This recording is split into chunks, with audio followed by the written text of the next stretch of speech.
Lanjutan Liga 1 2022-2023 belum ada kepastian sejak dihentikan 2 Oktober 2022.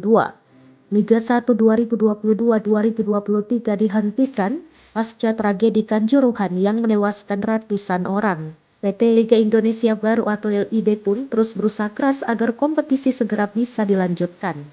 Hal itu dibuktikan jajaran komisaris dan direksi PT LIB yang beraudensi dengan Menteri Pemuda dan Olahraga atau Menpora Zainuddin Amali pada Jumat 18 November 2022.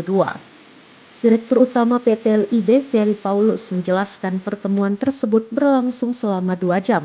Pihaknya mengonfirmasikan tentang konsep untuk lanjutan kompetisi Liga 1 dan Liga 2 2022-2023. Sebagai peserta Liga 1, PSM Makassar masih menunggu kelanjutan Liga 1. Direktur Utama PSM Makassar, Sadikin Aksa, mengatakan PSM belum menerima informasi kelanjutan Liga 1. Sebelumnya beredar informasi mengenai opsi kelanjutan Liga 1 2022-2023. Opsi tersebut yakni 18 November, 25 November, dan 2 Desember 2022.